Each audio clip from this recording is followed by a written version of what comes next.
They say the wind in Wyoming carries secrets.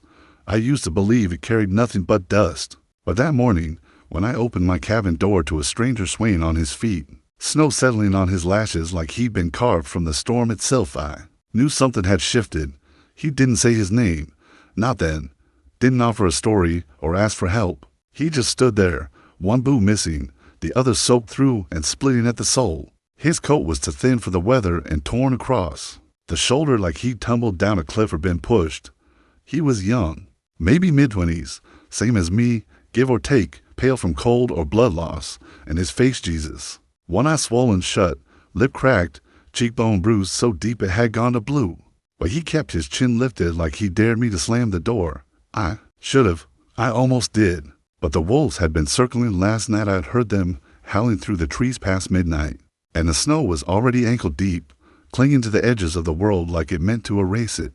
So I stepped aside. "You can warm up by the fire," I said. My voice came out colder than I intended. He nodded once, didn't thank me, and limped in like a ghost who wasn't sure if he was welcome. The cabin hadn't seen company in a long time. Not since May died.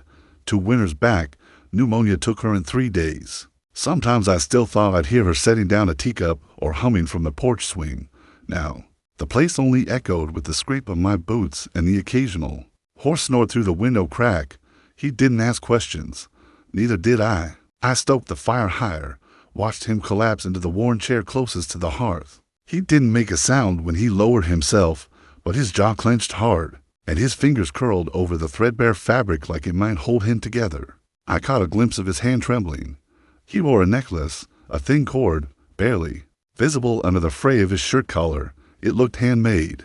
A tiny wooden bead or button threaded at its center, a keepsake, maybe, or a tether to something he wasn't ready to speak of. He closed his eyes, just for a moment, and that's when I saw the rawness behind them. Not just pain, something else. Like he'd lost something no one knew he'd ever had. I didn't ask. I never do. I busied myself at the table sharpening my knife. The rhythmic scrape against stone, the only sound in the room, besides the fire's quiet crackle. The heat danced along the floorboards, brushing his boots like a welcome he hadn't earned. After a while, he fell asleep, still upright, arms crossed over his chest, one hand tucked inside his coat, like maybe he was hiding something underneath.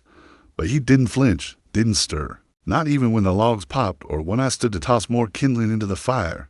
I watched him longer than I should have. Something about the way he curled into himself reminded me of a stray dog we'd found once as kids, shivering, cornered, but too proud to whimper. Outside, the snow picked up, thick sheets of white falling.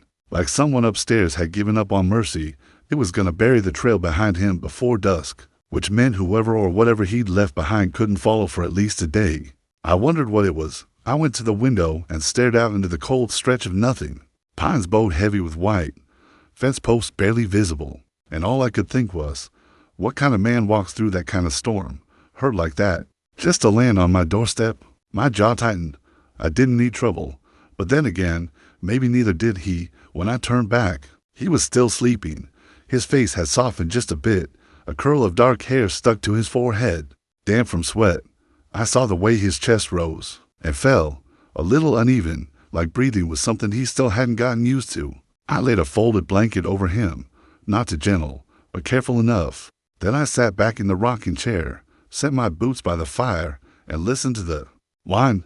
Maybe he'd be gone by morning, maybe not, but for tonight, I let the snow bury his tracks and mine. He woke the next morning just before the fire gave out, just as I knew he would. That kind of exhaustion doesn't last. It retreats like a tide, leaves you raw and aching underneath. I was sitting at the table nursing coffee, black and bitter, the kind me used to say could peel paint off the barn door. He stirred when the cold reached him, blinked slowly, and sat up without a word. "You're still here," I said. His mouth twitched like he might say something, but in the end, he just nodded. He looked worse in daylight, paler. The bruises stood out sharper now, like bruised fruit against snow. But his jaw held steady. He leaned forward, elbows on his knees, letting his hands hang between them. One wrist had a faint mark, thin and reddish, like rope burn. I saw it before he pulled his sleeve down. "I can go," he said finally, voice low, rough. I didn't say that. A silence passed between us, Not empty, just tired. I remembered that kind. I lived inside it for months after May. When people stop asking how you're doing and start expecting you to go back to chores. Like nothing ever cracked inside your chest. What's your name? I asked. He hesitated. Then, Jesse. It suited him. Soft vowels. Carried some kind of weight behind it. You from town? He shook his head. East of there. Ridge Creek. That's 3 days on foot. Wasn't all on foot. He didn't say more. I didn't push. But I glanced toward the corner of the room where a spare pair of boots sat too big. But better than nothing. I'd meant to donate them last spring. Funny how things come back around. I slid the boots toward him with one foot. Won't fit perfect, but they're dry. He took them with a quiet nod, held them like they were glass. That same quiet care I'd seen the night before. Like he was used to taking whatever someone offered and not asking for more. He didn't eat much. I set out bread, eggs, and some jerky. He touched nothing for a while, then finally tore the bread into small pieces, chewing slow like every bite needed to be earned. I didn't watch him too closely. Didn't want to make him feel caged, but I noticed the way he flinched at sudden noise like the kettle whistling or the horse stamping. Outside, the man had lived in a place louder than this one. That much was clear. He asked if he could sweep. I almost laughed, but I let him. Gave him something to do with his hands and gave me a chance to study him in motion careful steps. The way he paused when his ribs stretched, then moved again. While he worked, I went out to Splitwood.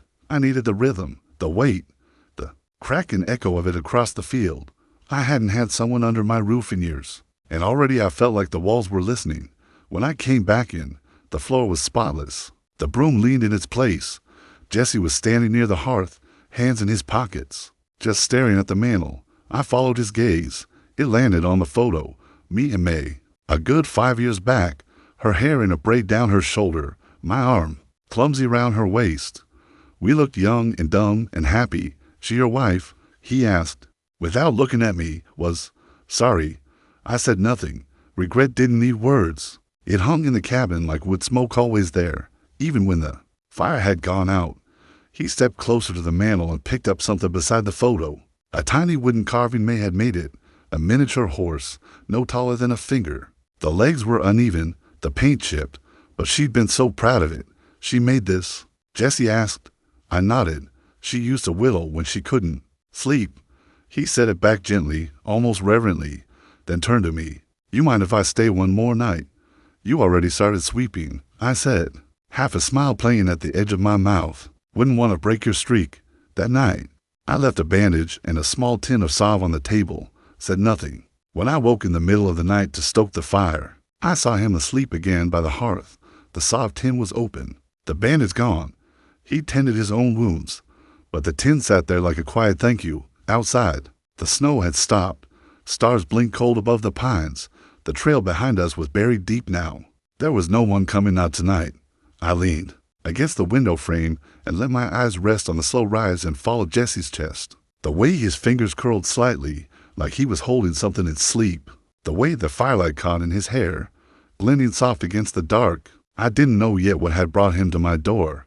Didn't know what ghosts he carried or what it might cost me to let him stay. But for the first time in a long while, I didn't feel alone in the room. Asterisk, the storm rolled in just past dusk, heavy and sudden. 1 minute the wind was whispering through the pines, the next, it was howling like a wounded thing. I felt it in my bones before the sky even cracked. There's a pressure that comes with certain storms, one that makes the air feel thick with something more than just rain. Jesse was outside, trying to bring in the laundry we'd hung up that morning. The sky was purple-black by then, loaded with something mean.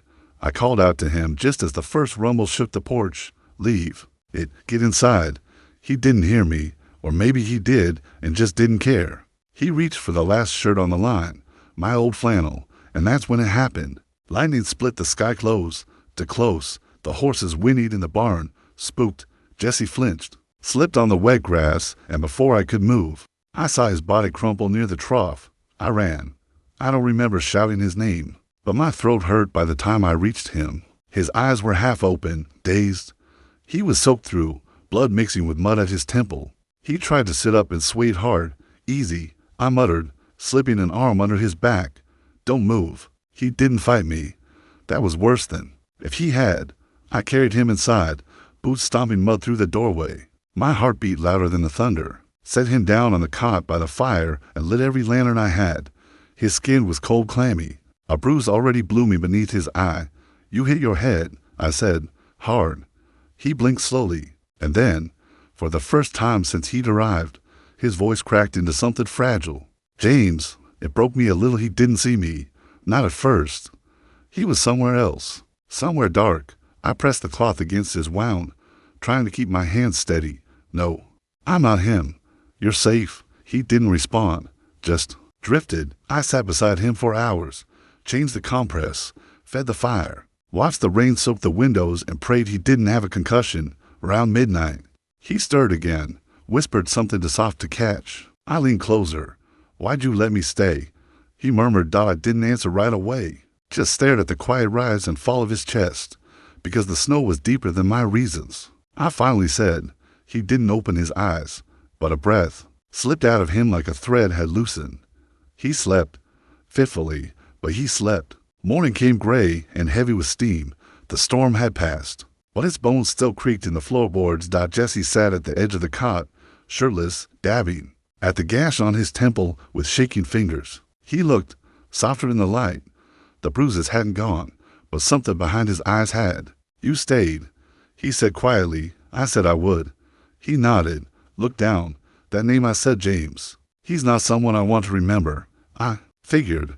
He wasn't the one who hurt me. Not directly, but he watched. He let them, and then told me I should be thankful they didn't do worse. The silence that followed, that was the kind that settles in the ribs. Tight, sharp. I don't want pity, he added. You're not getting it. He looked up at that, studied me for a long moment. Then what am I getting? I didn't answer. I just walked to the cabinet and poured 2 cups of coffee, handed him one. Let the steam speak for me. We drank in silence. Rain still dripped from the eaves outside. Later that day, Toma rode in. He was the only man besides the post rider who ever came up the ridge anymore. Tall, weathered, half Shoshone, half something else. Used to visit May once a season with stories and dried herbs she liked to steep in her tea. After she passed, he'd just nod and leave the parcels by the porch. This time, he didn't dismount right away. He saw Jesse through the window, and his expression tightened. You got a visitor, he said, stepping in. I offered coffee. He declined. There, asking about someone down in town, Toma said. A boy said he ran off with something that didn't belong to him. Jesse went still. I could feel it from across the room. I didn't look at him. I looked at Toma, and I told them. Ridge Creek folks talk more than they listen, but it might not stop them from looking. I nodded slowly. You hear a name. James. That name again. It sat like iron between us. When Toma left, Jesse didn't speak for a long time. Just stood by the fire, watching the logs crumble into ash. They'll come here, he finally said. Maybe. You should tell them you don't know me. Say I broke in, that I left. I won't. Why not? I looked at him then, really looked. Because you were hurt, and you're healing. And people like that, people who turn their backs when someone begs for help they don't get to win. He blinked hard, turned away. Later that night, he added more wood to the fire without asking. When I came back in from the barn, he was sitting in my chair, knees pulled up, my old flannel blanket draped around his shoulders. You mind? He asked. I shook my head. No, it suits you, and it did. Some things grow quietly, like moss on the north side of stone, or distance between the people under the same roof. After Toma's visit, Jesse stayed close, not like he was scared, more like he was waiting for the sound of hooves, for the knock at the door that never came. He kept his things packed tight in the corner of the room, just a satchel and that coat that barely kept the wind out. I noticed he'd started folding the blanket after using it, every morning, neatly, precisely, like he didn't want to leave a trace. I pretended not to notice. Instead, we passed time with what little winter chores were left: splitting kindling, oiling the hinges on the barn doors, brushing down the horses. He helped quietly, moved like someone used to being watched. But there were moments, fleeting ones, where I'd catch him looking out past the fence like he almost wanted to believe in the stillness. One morning I caught him in the kitchen, wearing May's old apron. He must have found it in the drawer by the stove, faded pink, fraying at the hem. She used to hum while wearing that thing, cooking soup that tasted better than it should have. Just because it came with warmth. Jesse didn't hum. He stirred the pot like it owed him answers. He saw me in the doorway and froze. I didn't mean to. He began, tugging it loose. It's all right, I said, holding his gaze. She'd be glad someone was using it again. He looked away. It still smells like her. That hit harder than it should have. I swallowed it down with silence. Later that day, the soup boiled over. I'd forgotten to cut the flame while hauling hay. When I stepped inside and saw the mess burnt beans, black ring on the pot, I snapped, sharp, louder than I meant. You can't just leave it like that. Jesse stiffened. He turned toward me. Eyes tired, mouth set. I didn't ask to be. Here, you know, he said. I never said you did. No, but you sure don't hide that you're counting the days till I leave. That's not fair, isn't it? The room went still. The only sound was the hiss of the scorched pot.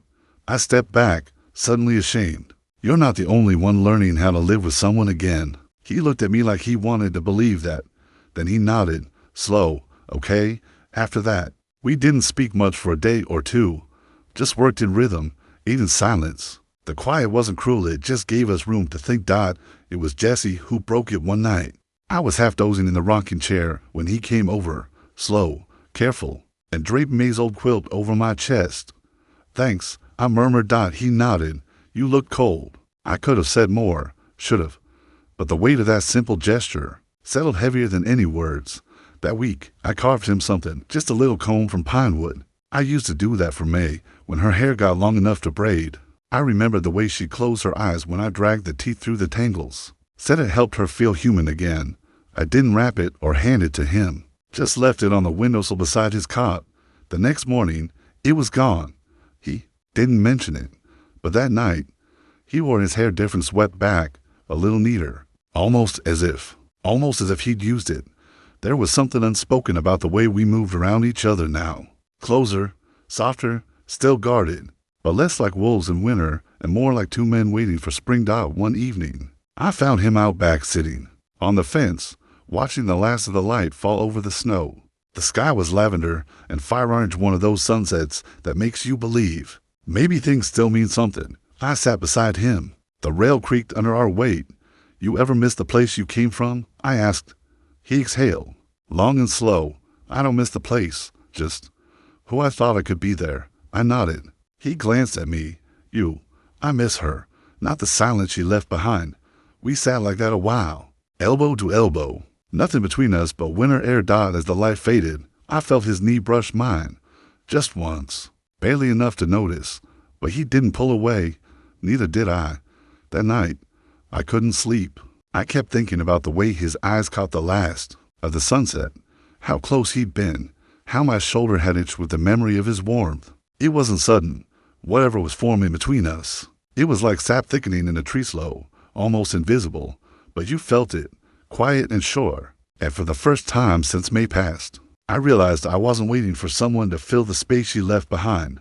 I was learning what it meant to make room for something new. Asterisk can happen after midnight. The knock wasn't loud, just 3 slow raps on the door, like someone wasn't sure they wanted to be heard. I was already up. My bones had been aching all day, the kind of ache that hums in your marrow when something's about to change. Jesse had been asleep on the cot near the fire. I glanced at him before grabbing the rifle. I stepped outside, barrel low, boots heavy on the frostbitten planks.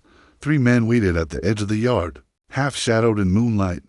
One held the reins of a tired-looking mule. Another smoked, something sweet and sharp. The third, taller than the others, coat defined for trail dust, stood front and center. Evening, he said like it cost him nothing. I didn't answer, just kept the rifle pointed at the dirt. The tall one lifted his chin. We're looking for someone. Young man, late 20s, slender, might be traveling with bruises. My stomach clenched. I ain't seen anyone like that, I said evenly. Behind me, I heard the faint creak of floorboards. The tall man smirked. Funny, words he came this way. Might be he's staying with someone to kind for his own good. His hand drifted toward his coat. Not fast. Not yet. Then Jesse stepped out, onto the porch, barefoot, hair uncombed, my old flannel blanket wrapped around his shoulders like armor. It's me, he said. I turned sharply. Get back inside. But Jesse didn't move. His face was calm, pale, but calm. The tall man's smile curved into something cruel. There you are, Jesse. "We've been worried. I don't owe you anything," Jesse said. "That ain't how James tells it. Said you ran off with more than just bad manners. He watched while they—" Jesse's voice faltered, then sharpened, "while they did what they did. And then he handed me a coin and said I should be grateful." The other men shifted. Even the mule pawed the dirt. I stepped forward. "You heard him. He's not going back." The tall man's smile faltered, but only for a breath. "You're harboring a thief. I raised the rifle, and you're trespassing." He looked at me long and hard, then spat on the ground. "You'll regret this." I didn't blink. "Doubt it." They turned. No gunfire. No fight. Just boots fading into snow and darkness. When they were gone, I lowered the rifle. My arm suddenly heavy. My breath shook, just once. Jesse was still standing there, the blanket sliding down one shoulder. His hands were trembling. "You shouldn't have done that," he whispered. "Neither should they." He looked up at me, eyes glinting in firelight. And that's when it happened, not with a kiss, not with a word, just a step closer. Bare feet on frozen wood, my flannel still hanging from his shoulders. "I'm tired of running," he said. "I'm tired of being alone." I didn't reach for him. He reached for me. Fingers brushed mine, slow, cautious. His thumb hooked into my palm like he was asking permission, without a sound. I let him in. We stood there, hands barely joined, fire crackling behind us, cold circling our feet. He leaned his forehead against mine. "Just breathed. You stayed," he murmured. "So did you, inside." I poured the cups of coffee with hands still shaking, not from fear, from something else. Something I hadn't let myself feel in years. Hope. Jesse sat beside me at the table, holding the mug like it was the first warmth he'd known in months. "I thought I'd never stop being scared," he said. "You don't have to stop. Just don't do it alone." He looked at me, really looked, like he was memorizing something quiet and sacred. "I don't know what this is," he admitted. "Me neither. But it's more than it was yesterday." That made me smile. "Yeah, it is." He reached into his satchel and pulled out the little pine cone I'd carved, set it gently on the table between us. "You left this for me," he said. I nodded. He traced a finger along its teeth. "No one's ever made me something like this before. It's just wood. It's not," he said. We didn't speak for a while after that. We just listened to the wind quieting outside, to the kettle humming low, to the hush between two men who didn't know how to say, "I'm beginning to feel safe with you." So they didn't. That night, we didn't share a bed, but we sat on the floor near the hearth, shoulders touching, blanket across both our laps. I leaned back against the wall and closed my eyes. His head found my shoulder like it had always belonged there. No rush, no fireworks, just warmth, steady, patient warmth. A fire between us glowing low, but ready. Spring came late that year. The snow clung to the edge of things, fence rails, hilltops, the corners of shadow where sun never stayed long. But the light was different now, softer, warmer, like the land itself had decided it might believe in healing. After all, Jesse stayed, not because I asked him to. I never had to. He just settled into the rhythm, into the silence, into the little details, feeding the horses without being told, warming his hands on the coffee mug before sunrise, brushing against me by the stove just long enough to feel like a question. We didn't talk about what had passed, about the men who came and didn't return, about James or bruises, or the house he fled like it was on fire. Some stories don't need retelling. They live in the way someone glances at a door or flinches at a sudden laugh. Instead, we fixed the porch railing, took turns mucking stalls. He mended the roof in the barn, even though it scared him to climb that high. I watched from the ground, nervous but proud, and tossed him nails one at a time. He called me boss just to make me roll my eyes. The name stuck longer than it should. Single quotes. One morning, I found him standing in the corner of the attic where I'd stored all of May's things. The wedding dress still hung there in a cedar-wrapped bundle, untouched. He didn't ask permission, just untied the cloth and stared at it a long while. "I'm not trying to replace her," he said softly. "I know. I just want to make something new." He used the fabric to stitch curtains for the front windows, pale cream with tiny blue threadwork. They caught the breeze like breath. He didn't ask if it was okay. He didn't have to. The next time Toma came, he brought fresh tobacco and 2 jars of honey. He found us sitting on the porch, boots kicked off, shoulders close. Jesse's braid was damp from washing. My arm rested just behind him on the bench, not touching. But near Toma raised a brow, smiled faintly. You look different, he said. I shrugged. The light's been good lately. Jesse looked at me, quiet and calm, and added, he is. Toma didn't ask questions. He never did. Just left the jars on the table and said he'd see us when the creek thawed. That night, Jesse reached for my hand as we watched the last of the sunset burn behind the ridge. He didn't say anything. Didn't need to. His thumb ran over the ridge of my knuckle, like it was a promise he hadn't found words for yet. A few days later, we saddled the horses and rode into town. I hadn't been in months, not since before winter, but Jesse said he needed paper, ink, and a new strap for his satchel. I figured it was time. We rode slow, not hidden, not proud either, just real. We tied up outside the general store. A few heads turned. Some folks nodded. Some did in single quotes T-dot inside. Mrs. Greeley squinted at Jesse for a long second, then smiled the way she always did when May was alive. You're new, she said. I'm learning. Jesse replied, polite. I bought nails. He bought a pencil set and a journal with a leather-covered dot on the way out. I paused. There was a small shelf of wooden signs near the door, homey phrases etched into pine. Most were nonsense, bless this mess, or coffee first. But one caught my eye. This house was built twice. I bought it, hung it over the fireplace that evening. Jesse stood beneath it later, firelight curling up over his cheeks. His hand found mine, slow, intentional. You ever think we'll talk about what this is? He asked. Probably, when we don't need to. He smiled. That small, private smile he only used when he believed something without saying it. We didn't rush. That was the thing. After everything, after bruises and long silences and nights where ghosts crowded too close to breathe, we didn't need to race toward love. It was already there. In the way he folded the laundry before I could get to it. In the way I left the light on a little longer for him each night. In the way we carved out new space in a house haunted by old memories. The fire didn't burn fast, but it didn't need to. Closing line voiceover style. He arrived with nothing but bruises and silence. I gave him a place to rest, and somewhere between the winter and the thaw, he gave me back the pieces of myself I didn't know I'd buried under snow.